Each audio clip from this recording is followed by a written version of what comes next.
Tudo certo? Bom, então, hoje eu espero que vocês estejam preparados, que hoje a gente vai ter um contato mais, assim, direto com o OpenFlow, manual, né? Então, nós vamos ter um contato. Mas eu fiquei de terminar o que eu estava falando ontem. No caso, a gente trabalhou com todos os conceitos. Eu espero que esses conceitos todos tenham sido proveitosos, até para entender algumas das palestras que foram feitas, né? Então, a gente tinha parado aqui no ecossistema do OpenFlow, e a minha ideia era mostrar algumas demonstrações.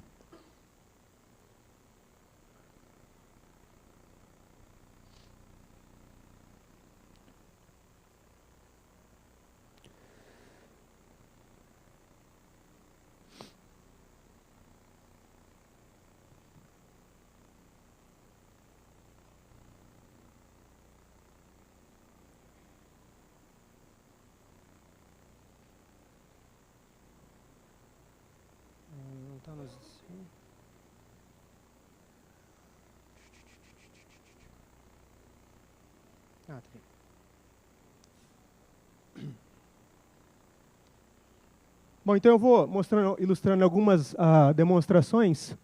Aqui é uma aplicação usando o controlador Floodlight, tá? Onde você tem a visualização da topologia, quais são os switches, os endereços dos switches, tá? E você pode conectar esses switches, acessar fluxos, fazer uma série de configurações com o Floodlight a respeito disso, tá? Enfim, não muito útil por enquanto. Aqui tem uma demonstração um pouco mais interessante. Não sei se pode desligar essa luz aqui. Talvez. Dá para desligar essa luz aqui? Tá. Não, só uma só. Isso, obrigado.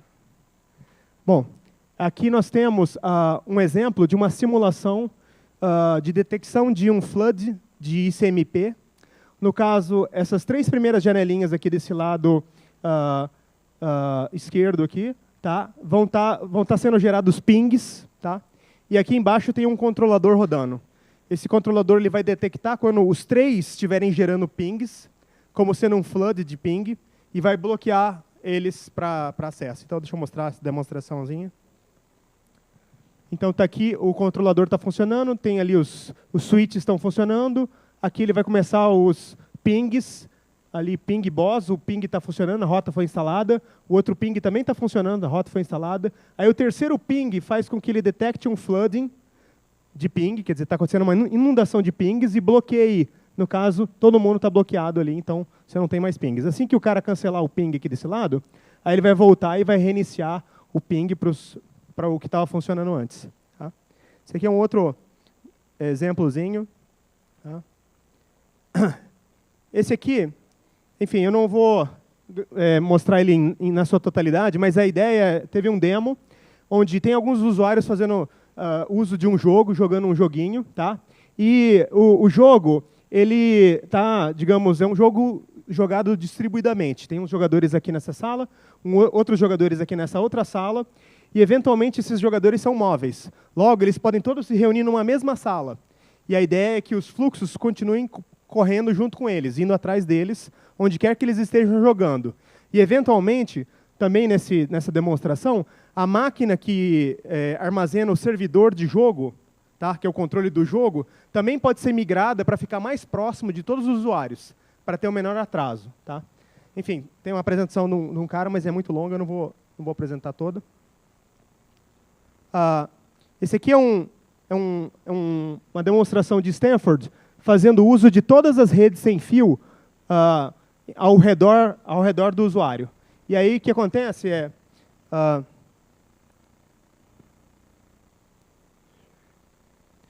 gente está envolto em muitas redes sem fio, tá, próximo do usuário. E essas várias redes sem fio são todas fechadas, né? Mas, eventualmente, com o OpenFlow, elas poderiam estar abertas para múltiplos acessos. Tá? Tem toda uma explicação aí, mas o exemplo dele é o fluxo, tá? Os fluxos que viriam pela rede OpenFlow, eles são distribuídos e enviados, tá? pelas múltiplas interfaces de antenas do usuário. E aí, tem um exemplo, o cara andando com um carrinho de golfe em Stanford, e aí ele fica filmando, tá, com esse computador, e ele vai ficar recebendo o sinal de múltiplas interfaces sem fio. Então, o OpenFlow vai permitir com que esses fluxos sejam enviados simultaneamente por vários caminhos. E aí o cara tem uma redundância dos dados, e ele tem melhor dados. Tem uma antena WiMAX no topo do prédio, do William Gates Computer Science Department, lá em Stanford. Aqui está o carrinho andando. E aí você tem alguns momentos que você está acessando os pontos de acesso do prédio e alguns momentos que você fica sem conectividade. Quer dizer, a sua conectividade fica fraca e você vai perdendo a resolução aqui da câmera. Tá? Aí a solução dos caras é colocar o IMAX junto e aí você tem uma melhoria dessa resolução. Tá vendo? Aqui até travou a imagem. Tá? Vou dar uma acelerada aqui para mostrar, no caso, ele fazendo uso das várias conexões. Em azul, as várias conexões sem fio. Então, você fica bem melhor, mesmo em pontos que estão bem distantes, porque ele está usando os pontos de acesso mais o IMAX para fazer.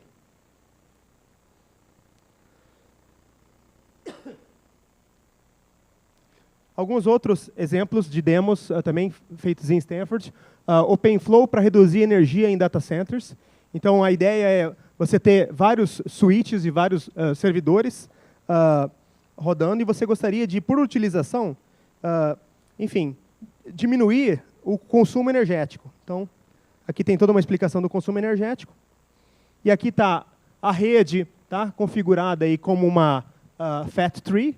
E aí, eventualmente, se você não estiver mais utilizando alguns desses enlaces, você vai lá e modifica, tá, algumas dessas conexões, desliga algumas dessas conexões. Para isso, você precisa rerotear o tráfego. E para rerotear o tráfego, você pode controlar os fluxos de uma maneira mais fina com o OpenFlow. Então, está ali sendo enviado por alguns. Você desliga um dos switches top e você tem vários caminhos possíveis para serem enviados.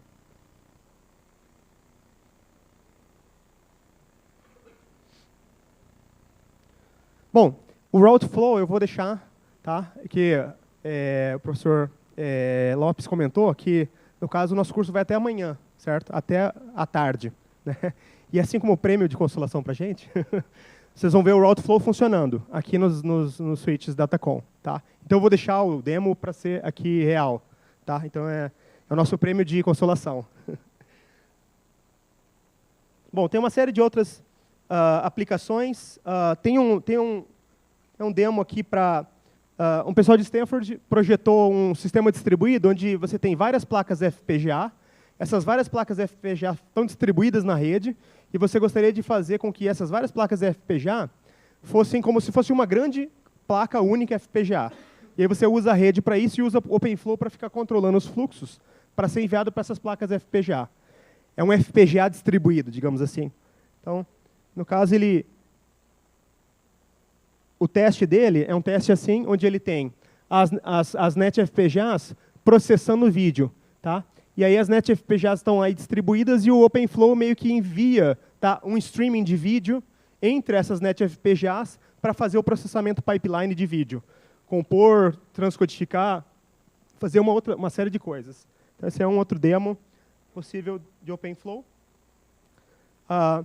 Tem aqui também um demo de Hadoop. Enfim, vai ser muito difícil de enxergar aqui tudo, mas, no caso, o Hadoop é a implementação do MapReduce, que é uma ferramenta para computação distribuída. Tá? E o Hadoop e o MapReduce, eles têm uma fase de troca de dados. Então, na fase Map, você tem que trocar dados para a fase Reduce, e nessa troca, você tem que fazer algumas comunicações por rede. E, no caso, é usado aqui o OpenFlow para fazer com que esse provisionamento, essas conexões sejam mais rápidas. Tá? Então, a rede fica melhor balanceada, melhor funcionando com o Hadoop e com o OpenFlow. Enfim, é um pouco grande e não dá para ver certinho isso funcionando. Tá? Bom, essas são as várias demonstrações bem rápidas sobre o OpenFlow, tá? Que eu fiquei de mostrar ontem. Aqui, de novo, eu vou só repetir o ecossistema do OpenFlow. No caso, aqui embaixo nós temos os switches do OpenFlow. Tá? Os switches do OpenFlow vão prover essa maneira de você comutar os pacotes em alta velocidade e enviar eventos e receber ações dos controladores. Tá? Os controladores estão ali. E existe essa ferramenta chamada Flowvisor, que permite fatiar o controlador, de modo que você tenha vários usuários, tá, operando com vários controladores ao mesmo tempo. E as aplicações são construídas em cima dos controladores. Por exemplo, essa aplicação wireless que eu mostrei para vocês chama Anycasting. Então, o Anycasting, que tem código aberto lá no GitHub, você tem lá como rodar ele com o controlador. Tá? E tem outras ferramentas de debug e assim por diante. Tá? Tem muitas aplicações, aqui tem uma lista delas, entre elas algumas que eu apresentei. Tá? Tem muitos equipamentos, aqui tem uma lista delas, inclusive o switch aí da Datacom. Tá? No mundo OpenFlow, o controlador é o rei. Tá? E aí a ideia é você trabalhar com a implementação do controlador. Nós vamos mexer hoje com um controlador chamado POX, tá? Que é escrito em Python, que é uma linguagem bem fácil, tá? É uma linguagem parecida com Perl, não precisa muitas tipificações nem nada, não precisa especificar variáveis, é bem flexível. Tá? No caso, em vários cursos é mostrado o Nox. O Nox em C++ ele é mais difícil de ser trabalhado um pouco, tá? Para cursos e para desenvolvimento rápido. Tá? Aqui tem um exemplo de como é que você trabalha com o Nox. Você pega o código, compila o código e tem pouca documentação. Todas essas coisas têm muita pouca documentação, tá? Tanto o POX, o Nox, o Floodlight, os controladores têm pouca documentação porque são muito novos. Não teve alguém que sentou e ficou lá escrevendo as suas documentações. Enfim, vou pular aqui porque não vale a pena falar do Nox. Tá? Existem alguns controladores baseados em Nox que são gráficos. Por exemplo, esse aqui é o Snack, que ele tem uma interface gráfica. E aí você pode configurar, no caso, os switches, os fluxos, e pode trabalhar com isso de uma maneira flexível. Né? Tem controladores que são em várias linguagens, em C++, eu falei, em Python. Tem controladores que são em Java, que é o caso do Beacon, por exemplo. Aqui está o Eclipse rodando o Beacon. E aí, a partir do Beacon, você pode especificar um código em Java. Está aqui um código em Java pequeno, com eventos e algum tratamento dos eventos. Tá? Para fazer o debug do OpenFlow, para você ver se está funcionando, o que está dando de errado, tá? Uma das alternativas é você usar captura dos pacotes e olhar o tráfego do protocolo de controle, do protocolo OpenFlow.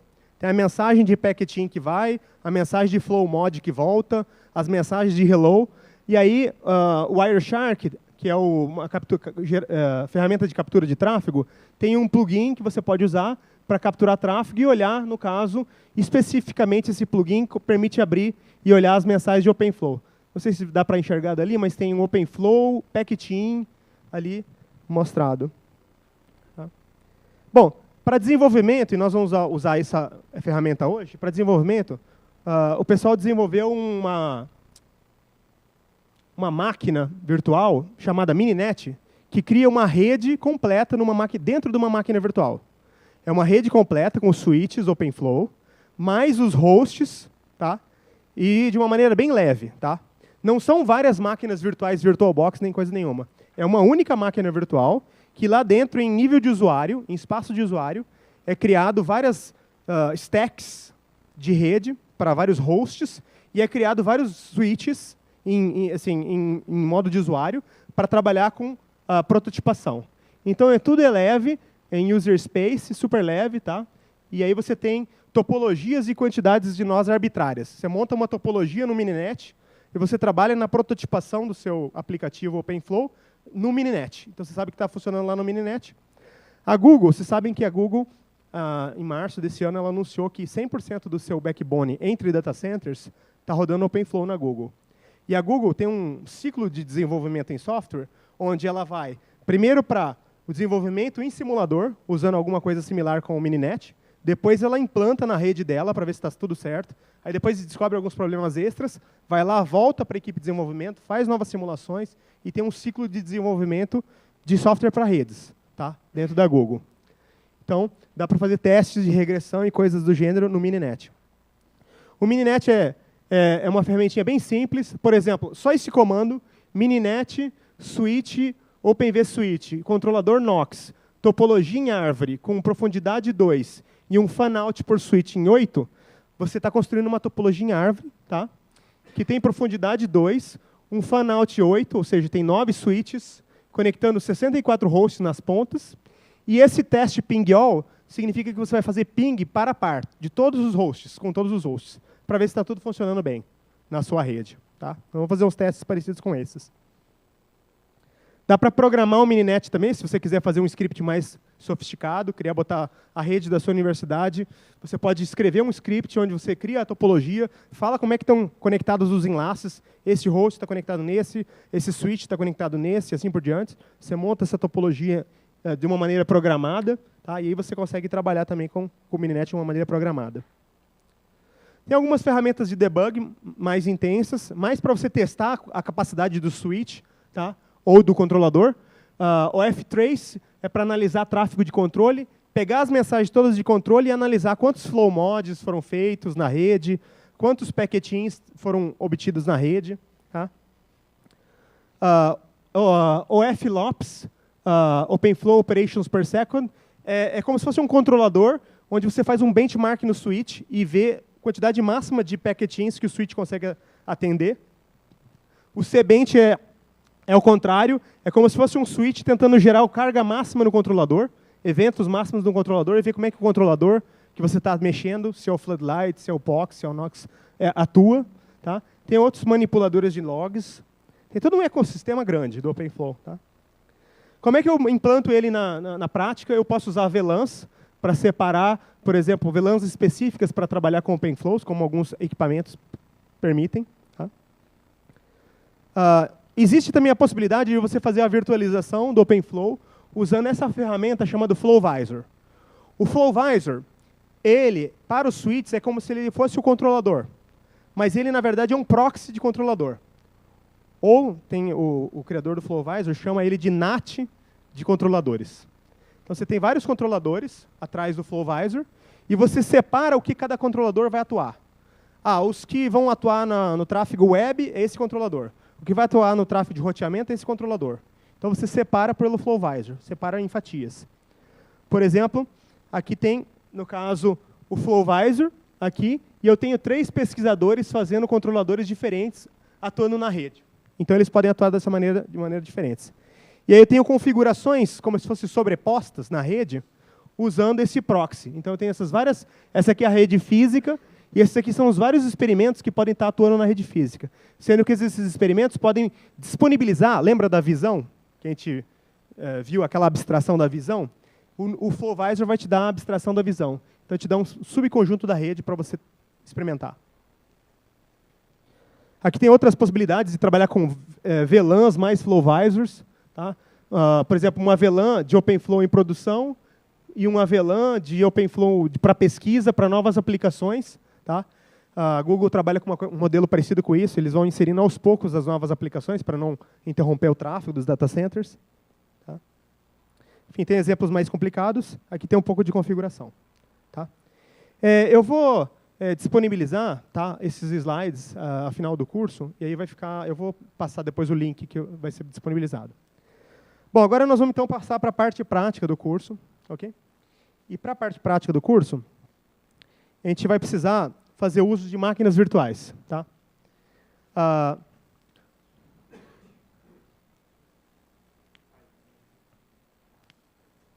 No caso, quem já mexeu no VirtualBox? Aqui. Todo mundo já mexeu no VirtualBox, né? Perfeito. Quem não mexeu no VirtualBox? Você não mexeu no VirtualBox. Tá. Então, a gente, ontem à noite, a gente fez o download na pasta de todas as máquinas, tá? No diretório... /home/visitor. É bom logar no visitor, a propósito. Isso. Pessoal, logo no visitor. No caso, aqui tem o nome do usuário e a senha. Visitor. É secreto. Tá ok? E aí, no diretório Home Visitor, vai estar uma pasta, desculpe? Com o nome de IP. Tá.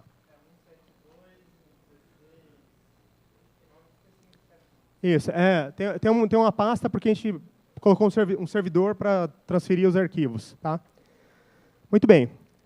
Dentro da pasta, vocês vão ter os arquivos, eles vão estar compactados. Tá? Então, eu vou pedir para vocês descompactarem. Tá? O meu ambiente ele é um pouco diferente do de vocês. Então, o meu ambiente é um pouco diferente do de vocês. Eu estou usando o Windows aqui, mas vocês estão usando o Linux, mas deve ter o VirtualBox aí também, ok? E eu vou pedir para vocês para descompactar o arquivo, acessando o terminal e digitando unrar, aliás, U-N-R-A-R, unrar, deixa eu anotar aqui no texto, espera aí, só um momentinho. Isso, vou anotar aqui no bloco de notas.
Moçada, então vamos lá, sincronizando então, tá?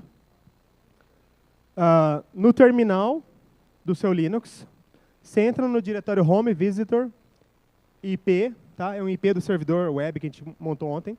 Lá vai ter alguns arquivos dentro. No caso, tem os dois arquivos, tem o Mininet e tem o Routeflow, tá? Agora nós vamos usar só a Mininet. Então, vocês vão fazer um unrar, esse aqui é o comando. Tá? Imagina que aqui está o prompt. Aí você vai dar um comando unrar, para dar um extract no arquivo, e o nome do arquivo. Tá? E o nome do arquivo. No caso, o nome do arquivo é esse daqui, ó, é o mininet vmfinal.rar, é o nome do arquivo.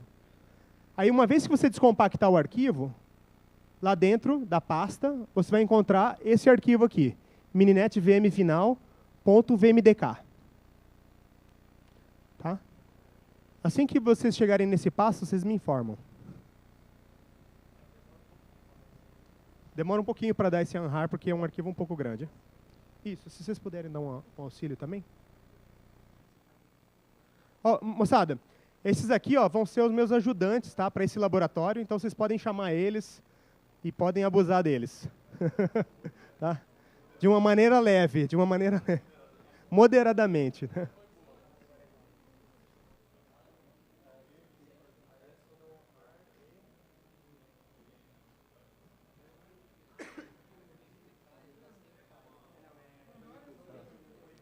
Vamos olhar aí, deixa eu ver.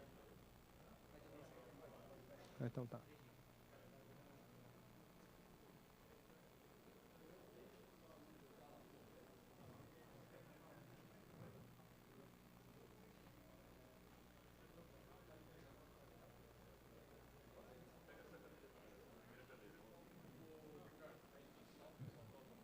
Se após a descompactação do arquivo tiver corrompido, tá? Vocês chamam aqui esse pessoal aqui, que eles vão ter o HD para copiar o arquivo. Perfeito?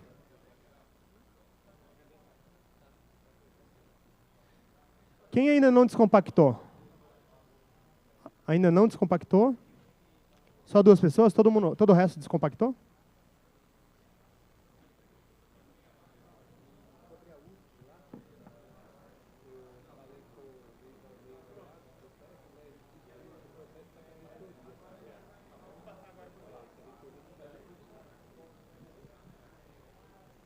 Todos descompactaram? Então tá, pessoal. Hã? Tá terminando. Tá. Eu vou seguindo, tá? Aí depois que tiver descompactado ali, você só segue, tá bom?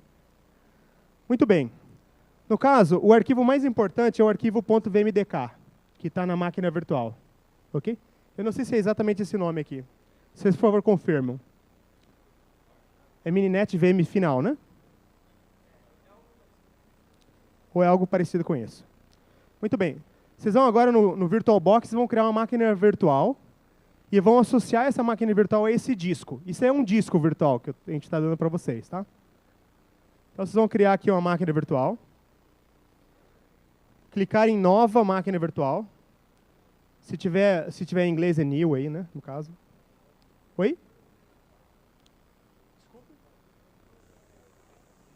A máquina é 32 bits ou 64? 32. 32 bits, né? Muito bem. Aí põe um nome, tá? Que no caso vai ser Mininet. Eu vou colocar Mininet 2 aqui, porque já tem uma Mininet rodando aqui, nessa máquina. O sistema operacional é Linux, tá? E é Ubuntu, né? Por dentro. Então, pessoal, seguindo comigo, nome da máquina, coloca o nome de Mininet, tá? Coloca aí o sistema operacional Linux com Ubuntu, que é o sistema de arquivo lá dela. Coloca uma quantidade de memória virtual, tá? As máquinas aí de vocês têm quanto de memória física? 2 GB? Coloca 1 GB. Tá? Então coloca 1024. Ok? Ou coloca ali, ou coloca aqui pela barrinha. Ok? Metade da memória física. Próximo. Ok? Aí aqui, no disco, vocês vão fazer o seguinte. Vocês vão pegar e vão clicar aqui em utilizar disco existente. Utilizar disco existente. Ok? E aí vocês vão escolher aqui, nessa pastinha, selecionar o arquivo, que é esse arquivo VMDK. Aqui no caso é esse daqui, né?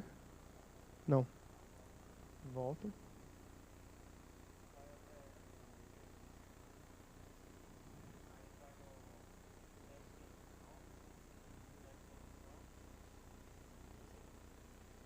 Ok. No caso eu estou fazendo no Windows, mas é equivalente aí no Linux, tá?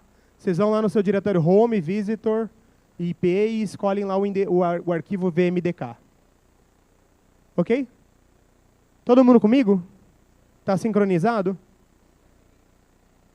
Se tiver algum arquivo corrompido, do VMDK tem o disco rígido aqui, tá? Ok? Vamos seguir então. Selecionar aqui o VMDK. No caso aqui eu acho que ela já está compiada, porque eu já tenho uma máquina virtual assim. Mas enfim, o de vocês provavelmente não vai dar erro. Ok? É que o arquivo é igual, né? É o mesmo nome, então ele fica registrado no VirtualBox como um outro disco, né? Essa máquina é Mininet. Posso ligar ela? Deletar ela. Tem alguma coisa importante nela? Certeza? Tem POX, né? Tá bom. Vou fazer o procedimento de novo aqui, porque no caso eu já tinha Mininet.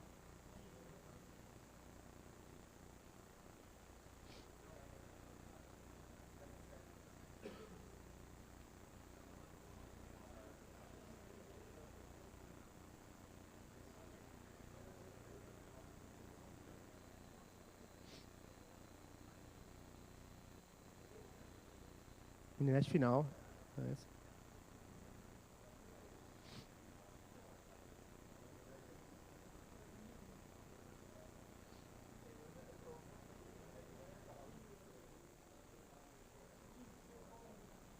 Deve ser alguma das outras máquinas. Vou fazer o seguinte, vou mudar o nome.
Moçada, olha só.